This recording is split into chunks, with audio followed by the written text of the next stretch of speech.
Welcome to bird media. నేను మీ పవన్ కృష్ణమూర్తి. దాదాపుగా శుక్రవారం, శనివారం, ఆదివారం 3 రోజుల్లో 3,000 దాదాపుగా 3,000 పైచులకే ఫోన్ కాల్స్.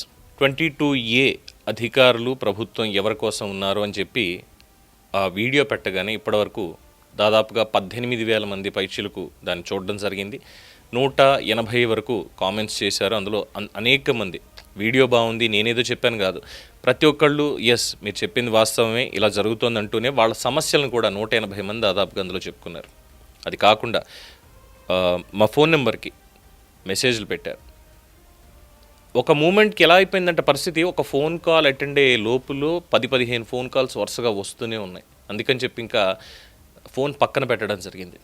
ఫోన్ ఎత్తలేదు, పవన్ మాతో మాట్లాడలేదు, బర్డ్ మీడియా ఏదో ఒక పబ్లిసిటీ స్టంట్ లాగా చేశారు అని ఎవరైనా భావిస్తే మాత్రం దయచేసి అటువంటి ఆలోచన పక్కన పెట్టండి. ఎందుకు అనంటే అంతకుముందే దీనికి సంబంధించి ఎవరైతే ఫోన్ నెంబర్ ఇచ్చిన తర్వాత సార్ మా ల్యాండ్కి ఇలా ఇష్యూ ఉంది ఇది అన్న దగ్గర ఒక 10-15 కేసులు చూసుంటాను. దాన్ని పురస్కరించుకొని ఇలా చేశారు, ఇలా ఉంది, ప్రభుత్వం ఏం చేస్తోంది, రెవెన్యూ డిపార్ట్మెంట్ ప్రక్షాళన జరగదా, సామాన్యులందరూ కూడా ఇబ్బంది పడాల్సిందేనా? ఎందుకంటే ఫోన్ చేసిన వాళ్ళు కొన్ని గుర్తును మాత్రం చెప్తాను. వాళ్ళ పిల్లకి పెళ్లి చేయాలి, పాపం ఉన్నటువంటి స్థలాన్ని అమ్ముకొని చేయాలి, ఇంకా వేరే సోర్స్ అంటూ ఏది లేదు. కానీ దాన్ని తీసుకెళ్ళి నిషేధిత జాబితాలో పెట్టారు. పిల్ల పెళ్లి చేయాలి, ఎలాగా? ఆ భూమి అమ్మడానికి లేదు. కానీ వాస్తవానికి ఆ పట్టాలు కానీ ఆ డాక్యుమెంట్స్ అవన్నీ కూడా వాళ్ళ పేరు మీదే ఉన్నాయి. రీసర్వే జరిగిన తర్వాత, రీసర్వే ఏదైతే చేశారో ఆ సర్వే జరిగిన తర్వాత మొత్తం అన్ని సర్వే నెంబర్లు మార్చేసి ఏ భూమి ఎవరిది ఏంటనేది కూడా అందులో కన్ఫ్యూజన్ వచ్చేటువంటిది. ఆ రైతు అలా చెప్పారు. ఇంకొక విచిత్రమైనటువంటిది, ఎండోమెంట్ డిపార్ట్మెంట్ కూడా ఇందులో ఆ బురదలో పాలు పంచుకున్నారు బాగానే. ఎందుకనంటే స్పందించాల్సినటువంటి సమయంలో స్పందించకుండా ఆ తర్వాత ఎప్పుడో వచ్చి అబ్బే ఇది ఇలా కాదు అంటూ నోటీసులు ఇచ్చి ఇంకా ఏమి చేయడానికి లేక దాదాపు 152 కుటుంబాలు వాళ్ళు ఇప్పుడు విజయవాడ నడిబొడ్డుని వాళ్ళు ఇబ్బంది పడాల్సి వస్తుంది. అది ఒకటి. ఇలా చెప్పుకుంటూ వెళ్తే కోకొల్లలు. దేవుడికి సంబంధించిన ఆలయ భూములు ఏవైతే ఉన్నాయో వాటిని అమ్మడానికి కొనడానికి అంటే అది ఆలయం పేరు మీద ఉంటుంది తప్పితే ఇంకేం ఉండదు. ఎండోమెంట్స్ డిపార్ట్మెంట్ ఫంక్షనాలిటీలోనే ఉంటుంది. వాటిని నిషేధిత జాబితాలో పెట్టారు. అది కూడా ఎందుకు పెట్టారంటే కబ్జా చేయడానికి, వేరే వాళ్ళు కబ్జా చేయడానికి అందులో పెట్టించారు. దానికి సంబంధించి కథనం కూడా చెప్తాం. అది ఒకటి. ఇలా చెప్పడానికి ఎన్నో ఉన్నాయి.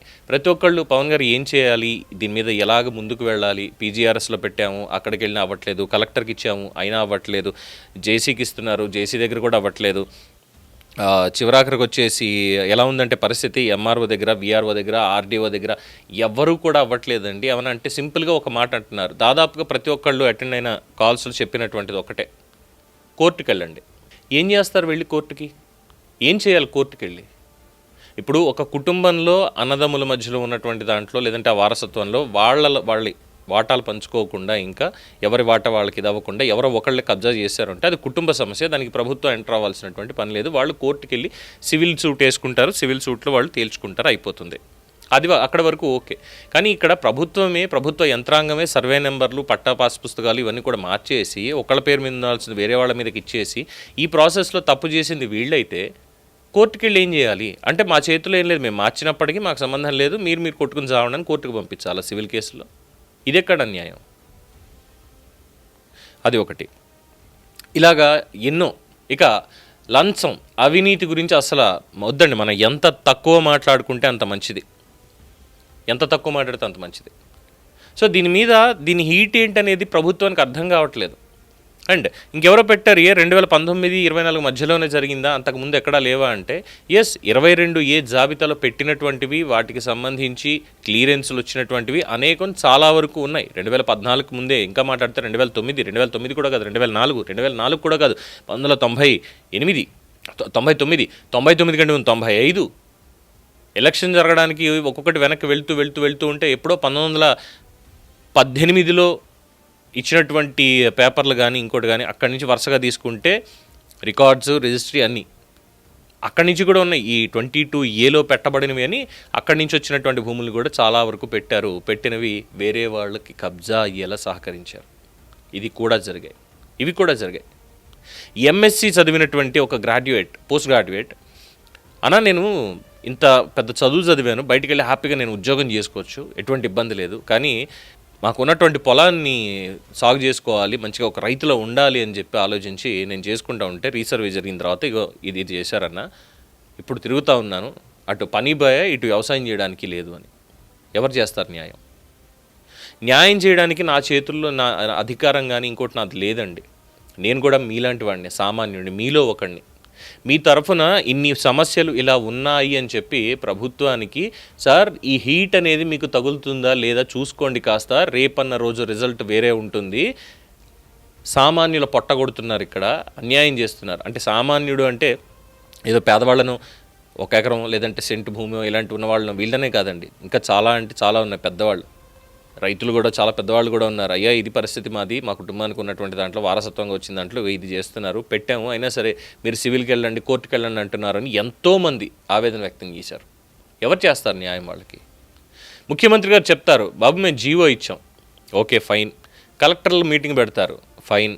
కలెక్టర్ గారు రివ్యూ మీటింగ్ పెట్టి మొత్తం అందరికీ కూడా చెప్తారు, ఎట్టి పరిస్థితుల్లోనూ ఇవి ఉండడానికి వీల్లేదు, ఇవన్నీ క్లియర్ చేయండి ఎప్పటికప్పుడు అని చెప్తారు. అంతే, అక్కడికే ఆగుతుంది. తర్వాత జేసీ దగ్గర నుంచి ఇంకా కింద వరకు వెళ్తే వీఆర్ఓ దాకా పని చేసే వాళ్ళు ఎవరన్నా ఉన్నారు అంటే 190% చేయట్లేదని వస్తుంది. పైపెచ్చు ట్రాన్స్ఫర్లు, బదిలీలు ఇవి పెట్టుకొని మళ్ళీ మొదటికి రెడ్డొచ్చే మొదలాడే అని చెప్పి సామెత ఉంది కదా, అలాగా మళ్ళీ మొదటికి వీళ్ళేమో కాళ్ళు అరిగేలాగా తిరుగుతూనే ఉన్నారు. ఎవరితో అయితే నేను మాట్లాడలేకపోయాను, ఫోన్ అటెండ్ అవ్వలేకపోయాను, ఎందుకంటే ఛార్జింగ్ కూడా అయిపోయి బ్యాటరీ ఆల్మోస్ట్ డెడ్ అయిపోయేలా ఉంది అని చెప్పి ఛార్జింగ్లో పెట్టేశాను. ఇప్పటికీ ఇంకా వస్తూనే ఉన్నాయి. ఇంతమంది ఉన్నారు బాధితులు. ప్రభుత్వానికి ఇది పట్టదా? అనేక చోట్ల ఈ సివిల్ దాంట్లో పోలీసులు కూడా ఎంటర్ అవుతున్నారట. ఎవరు పలుకుబడి వాళ్ళది, ఎవరు రాజకీయం వాళ్ళది కొన్ని చోట్ల. కానీ సామాన్యులకి ఎన్నిసార్లు అని తిరుగుతారు ఎంఆర్ఓ ఆఫీసుల చుట్టూ, వాళ్ళకి తెలియదా?